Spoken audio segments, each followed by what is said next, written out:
Hey everybody, welcome to Airsoftology Mondays, the show that answers your questions, helps you out in a pinch, and is also traveling like crazy. I'm your host, Jonathan Higgs. That's right, I just got back from Buffalo Battleground. By the way, thank you for everybody that came out and hung out with me this weekend, Friday and Saturday there. I had a blast. In fact, I had a lot of fun playing laser tag of all things, and I'll get a vlog up for this. You guys are going to see actually a whole lot of fun. Anyway, that's in the past, had fun there. Coming up this weekend, like I said, I teased, I'm traveling a bunch, and I really am. I'm heading off to Augusta Airsoft, and this is kind of like a surprise, like last minute kind of cool thing. Augusta Airsoft in Virginia. It's kind of like in the western part of Virginia, and I'll be there for the 29th. That's July the 29th for Operation Friendly Fire. So coming out, it's a one-day game.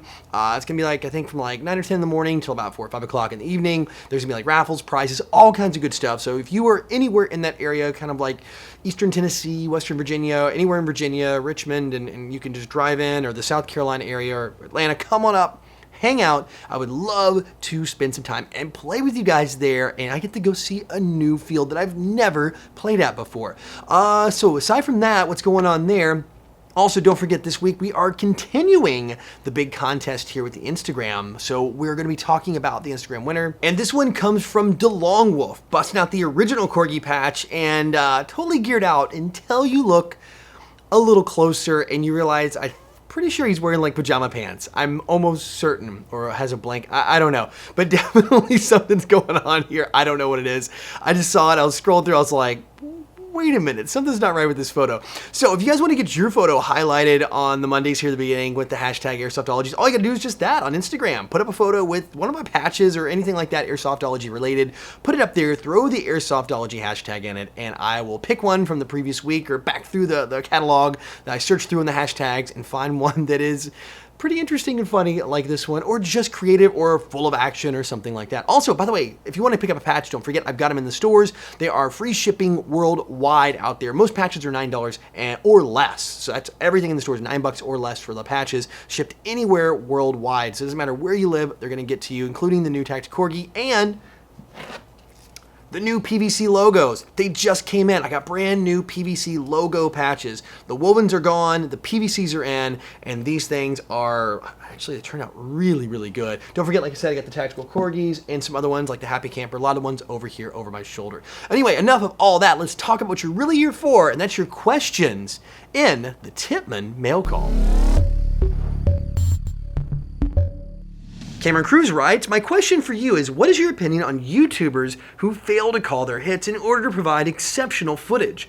Is it fair, and have you ever been guilty of doing this? All right, number one question this week, 147 thumbs up. I have to drop right in on this one and start talking. So, personally, absolutely not. I've never done that. In fact, if you guys notice, I don't have a ton of gameplay on my channel, but I do, when I do it, kind of make it more cinematic and kind of tell a story behind it, and it's not like a lot of just running, gun, and shooting. So yes, when you're talking about gameplay and things like that, I've been out there, I've never not called a hit for the sake of gameplay, and that is absolutely it. Most of my stuff are big Milsim events. I don't do a lot of gameplay from local fields, unless they're kind of like a little bit of highlight mixed into a vlog.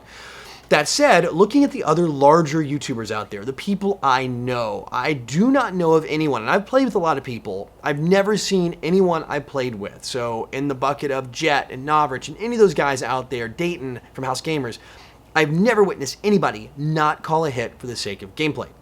That said, I am sure out there, and there are some YouTubers that are doing this that might be doing this. I don't know. I honestly think too, it's unfortunate that sometimes we do have a bit of a magnifying glass on us at times, which I do understand, because, you know, hey, we're trying to watch, maybe people who have their own channel are trying to catch somebody cheating and things like that.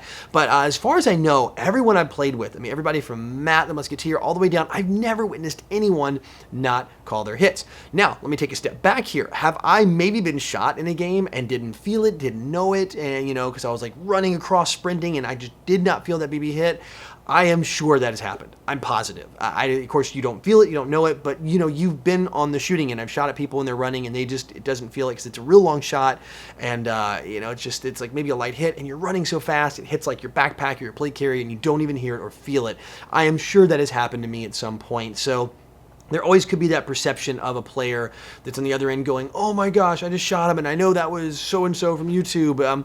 So things like that can happen. That's why I'm always a little kind of like the whole grain of salt thing, like take it with a grain of salt when looking at, YouTubers and not calling their hits. But back around to your original question, one more time to hammer. I've never seen that, but I'm sure there's some perception of it out there that people do it. And unfortunately, I'm sure there are probably some YouTubers out there that are doing it. It stinks, but if you just roll the odds, people want to get really good footage, they could. But I think most people probably just edit out their kills to look better. I mean, honestly, they maybe edit out a whole day together and bring it down to like a video or two to make it look like these epic kill streaks. In reality, they probably died like 15 times and went back to respawn. But through the magic of editing, made themselves look good. Old Guards Airsoft writes, hey Jonathan, if you could only upgrade one thing on a stock AG, what would it be? Just one thing.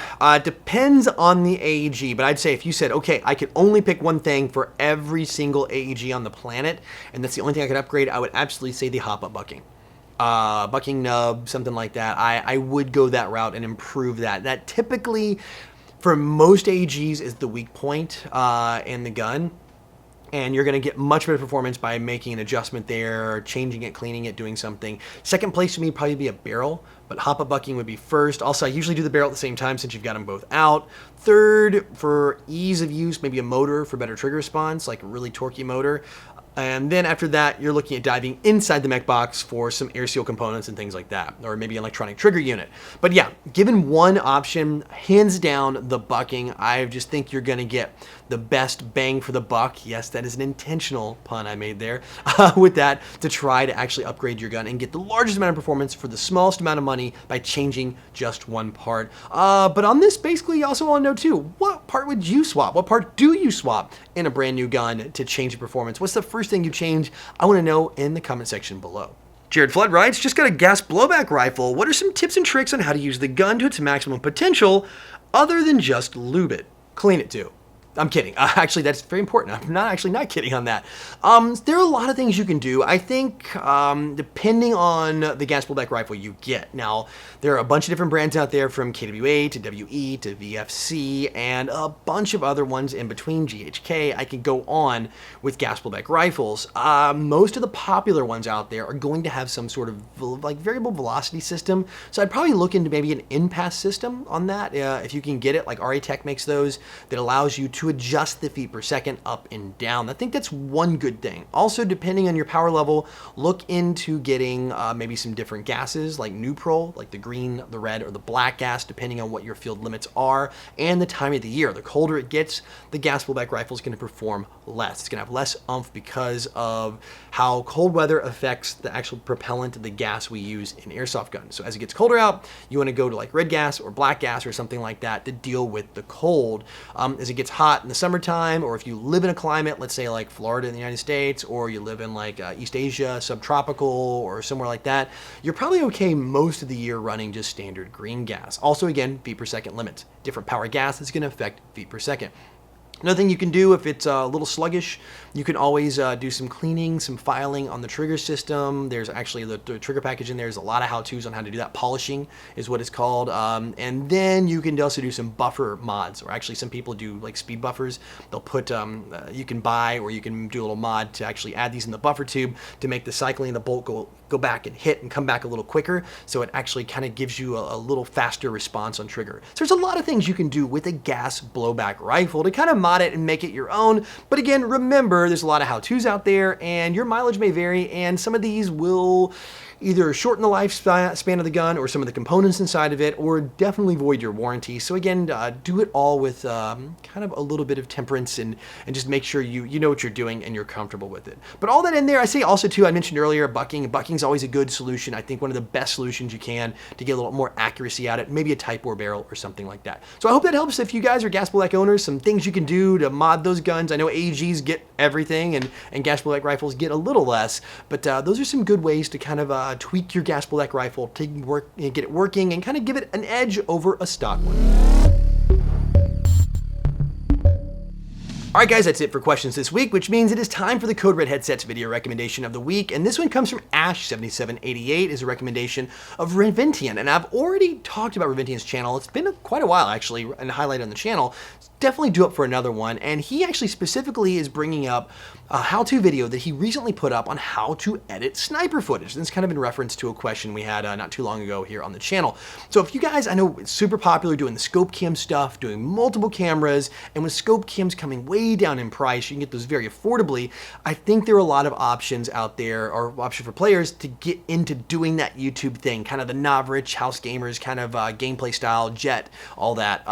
So this is a really good basic how-to, and it's actually just part 2. Part 1 gives you some basics of editing gameplay footage, and part 2, this one here, gets into dealing with the scope cams and things like that to give you a little extra oomph on your footage and hopefully get you a huge YouTube channel and you can make a ton of money on here. For those who do YouTube, you see the eye roll. It's fun. You have to do it for love. I'm going to tell you that. But anyway, I digress. Definitely check out the channel. Reventing does a fantastic job, and as always, I have a link in the description below, so you can go click on it and check it out. And if you like the other stuff, he does tons of gameplay on his channel. These how-tos are kind of few and far between. It's mainly really cool gameplay stuff. Definitely hit a subscribe over there. I think he's one of the better underappreciated channels here on YouTube, and definitely deserves some more subs. All right, that's it for this week. Thank you, as always, for being so cool every single week in the comment section below, asking those great questions and answering each other's questions down there too, because there's no way I can get to every single one every single week, but I do read all the comments from the week prior before I record the show on the weekend to get it launched for Mondays. So don't forget, put them down there every week and be persistent. I do pay attention to the ones that repeat. So until next week, go out, play some airsoft, have some fun, but no matter what you do, call your freaking hits.